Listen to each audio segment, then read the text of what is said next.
যে গতিতে আইছো ওই গতিতে আবার ফিরে যা। তোর কি মনে হয় আমি চলে যাওয়ার জন্য আসছি? ফিরে যাওয়ার জন্য যেহেতু আসস নাই তাহলে একালিকে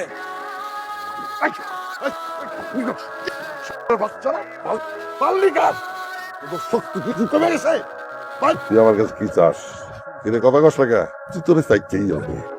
তুই যা চাবি আমি তোর তাই দেব। বল কি চাস? কেন আসছো? জানে ভয় নাই? এটা তো ভালো লাগতেছে না? কেন আসছো? দিতে কিসের উত্তর?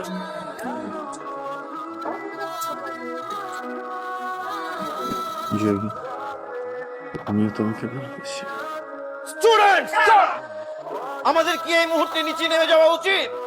স্যার, যেই অবস্থা দেখতেছি এর মধ্যে ছাদ থেকে না নামলে তো লাফালাফে নিচে পড়তে হবে। আরে ভাবি চলে গেলেন কেন? আমরাই তো নেমে যাইতেছিলাম। ভাইয়া উঠছে বাবা? হ্যাঁ, আল্লাহর রহমতে উঠে বসছে। কারণ নাম বলছে বাবা? যত বাজে সিচুয়েশন হোক না কেন আইনকে নিজের হাতে তুলে নেবেন না স্যার। আমাদের তো বলবেন আমরা আইন নিজের হাতে তুলে নেবো স্যার। এই জন্যই তোর আমার অনেক ভালো লাগে। ও যাই করি শিক্ষিত হইতে হবে। সবকিছু হারাম করে দিতে আরাম করে দিতে চাস মানে? আরাম করে দিতে চাই। গঙ্গায় কথা বলতে পারে না তো। আমি যদি আমার মাইয়ার তোর কাছে বিয়ে দেই তুই পারবি না? এই সাম্রাজ্য আরো উপরে উঠাইতে কি রে, পারবি না? কিরে তুই পারবি তো?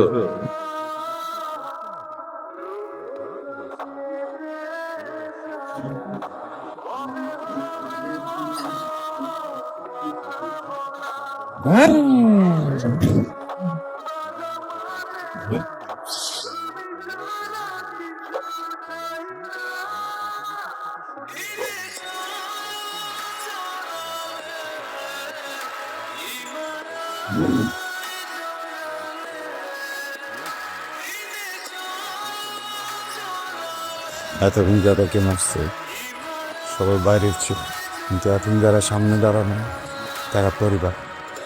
ছোটবেলা থেকে একা থাকছে স্যার, তাই পরিবার দেখলে ভয় পাই, হারানোর ভয়। আসছিলাম ভালোবাসার মানুষ খুঁজতে, এসে বাবা পেয়ে গেছি।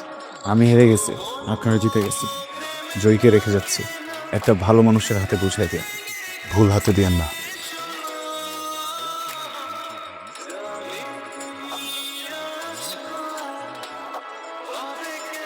আব্বা